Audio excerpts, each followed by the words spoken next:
5ই আগস্টের পূর্বের আওয়ামী লীগ যেভাবে স্বাভাবিক অবস্থায় জীবনযাপন করত, এখন এসেও স্বাভাবিক অবস্থায় জীবনযাপন করে। এটা আমাদের ব্যর্থতা। কারা এই হত্যাকাণ্ডের সাথে জড়িত যে আসামিরা রয়েছে, তারা যখন কোর্টে যায়, কোন কোন বিচারক তাদেরকে জামিন দিয়ে দেয়, সেগুলোকে আপনি আমাদের সামনে প্রকাশ করুন। আমরা স্পষ্ট করতে চাই, বিচার ছাড়া আপনাদের অন্য কোনো বড় সংস্কার রয়েছেন, তাহলে আপনারা ভুলের মধ্যে রয়েছেন। খুনিদের বিচার হচ্ছে এই অন্তর্বর্তীকালীন সরকারের উপদেষ্টাদের প্রধান এবং প্রথম সংস্কার। 5ই আগস্টের পূর্বের আওয়ামী লীগ যেভাবে স্বাভাবিক অবস্থায় জীবনযাপন করত, এখন এসেও স্বাভাবিক অবস্থায় জীবনযাপন করে। এটা আমাদের ব্যর্থতা।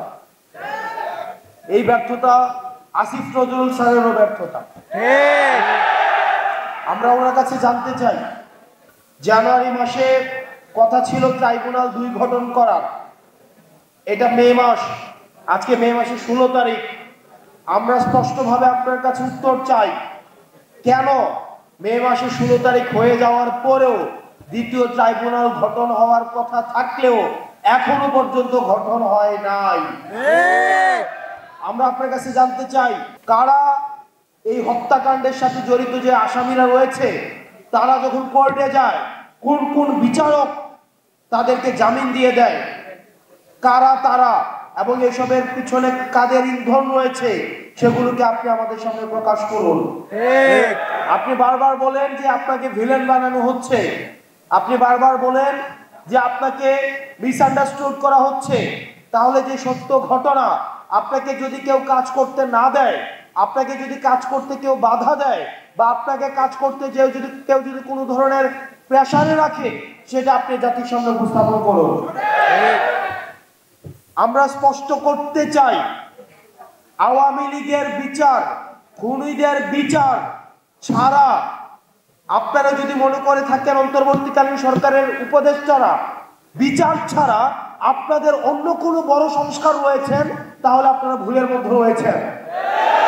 খুনিদের বিচার হচ্ছে এই অন্তর্বর্তীকালীন সরকারের উপদেষ্টাদের প্রধান এবং প্রথম সংস্কার। ইস্পাহানি বেকারি ফ্রেশ, স্বাদের আবেশে একটু আয়েশ। আমরা এই সংস্কার থেকে প্রথমেই দেখতে চাই। এই পাশ থেকে একটা স্লোগান আসছে, আমি এই স্লোগানটার বিরোধিতা জানাই। নির্বাচন না সংস্কার, এই স্লোগানটা সমস্যাজনক স্লোগান। কারণ এই স্লোগানের মধ্য দিয়ে মনে হয় যে আমরা হয় নির্বাচন চাই, না হয় সংস্কার চাই। বিষয়টা এমন না, আমরা দুইটাই চাই। তবে তবে তবে আমরা চাই বিচার হবে, সংস্কার হবে। এই সংস্কার প্রক্রিয়ার মধ্য দিয়ে আমাদের নির্বাচনটা হবে। আমরা চাই এই কাঠামো পরিবর্তনের মধ্য দিয়ে, আমরা চাই আসিফ নজরুল স্যার থেকে শুরু করে, স্যার আমরা আপনার উপরে ভরসা রেখেছি, আপনি দীর্ঘ সময় ভোকাল ছিলেন, শিক্ষার্থীদের পাশে ছিলেন। আমরা বিশ্বাস করতে চাই আপনি শিক্ষার্থীদের এই আস্থা, আশা, আকাঙ্ক্ষার আপনি হচ্ছেন যথাযথ মর্যাদা দিবেন।